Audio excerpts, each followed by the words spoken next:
दिल्ली येथे देशाचे गृहमंत्री अमित भाई शाह यांचा उपस्थित झालेल्या 4 राज्यांच्या महत्त्वपूर्ण बैठकीमध्ये महाराष्ट्राचे लोकप्रिय मुख्यमंत्री आदरणीय देवेंद्र फडणवीस साहेबांनी उत्तर महाराष्ट्र विशेषतः नंदुरबार जिल्ह्यासाठी अतिशय महत्त्वाकांक्षी असलेला प्रकल्प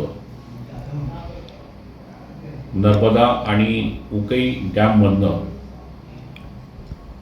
बॅकवॉटर पाणी आणण्याचा जो काही त्या ठिकाणी मुद्दा उपस्थित केला आणि आदरणीय देवेंद्र फडणवीस साहेबांच्या प्रयत्नातून त्यांनी घेतलेली आग्रही भूमिकेमुळे विशेषतः नंदुरबार जिल्ह्याला आणि उत्तर महाराष्ट्राला 10.79 TMC पाणी या ठिकाणी मिळणार आहे। त्याच्यातलं 5 TMC पाणी हे नर्मदा आणि 5 TMC पाणी हे उकई धरणातून या ठिकाणी प्राप्त होणार आहे आणि त्यामुळे नंदुरबार जिल्ह्याला या ठिकाणी फार प्रचंड फायदा होणार आहे। जवळपास 27,000 हेक्टर ही जमीन जी कोरड आहे, केवळ शेतकरी पावसातच त्या ठिकाणी त्या शेतीचा मशागत करतात, पिकाची पेरणी करतात। त्या शेतकरी बांधवांना आता 12 महिने पीक त्या ठिकाणी घेता येतील,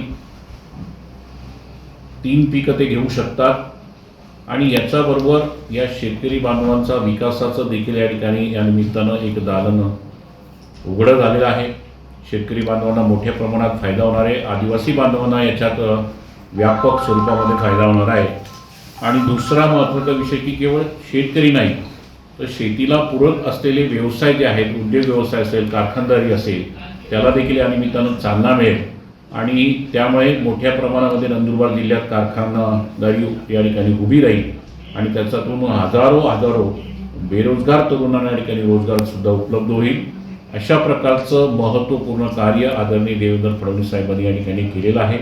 मी नंदुरबार जिल्हावासियांच्या वतीने, उत्तर महाराष्ट्राच्या वतीनं आदरणीय देवेंद्र फडणवीस साहेबांचं मनापासून या ठिकाणी त्यांचं अभिनंदन करतो, त्यांना धन्यवाद देतो आणि मला खात्री आहे की या 10.79 TMC जे पाणी नंदुरबारला या ठिकाणी उपलब्ध होईल, त्याच्यातला विशेषतः जो आमचा दुर्गम भाग आहे, त्यामध्ये दडगाव असेल, मुलगी असेल, शेलपुई असेल, या सगळ्या परिसराचा एक सर्वांगीण व्यापक विकास या ठिकाणी होणार आहे आणि या निमित्तानं जलजंगणचं सुद्धा संवर्धन होईल, कारण की पाण्याची उपलब्धता होईल।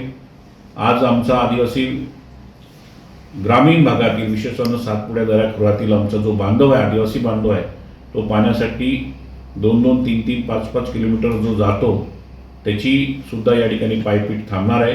त्याला घरी आपल्या नळ योजनेद्वारे त्याचा घरापर्यंत त्या ठिकाणी पाणी या ठिकाणी सुद्धा मिळेल। म्हणजे शेतीच्या उद्योग व्यवसाय आणि पिण्याचा पाण्याचा सुद्धा या निमित्तानं प्रश्न मार्गी लागणार आहे। मला असं वाटतं की आदरणीय देवेंद्रजींनी नंदुरबारच्या जिल्ह्यासाठी हे केलेलं ऐतिहासिक कार्य आहे, त्यामुळे मी त्यांचा आभार व्यक्त करतो, त्यांना धन्यवाद देतो।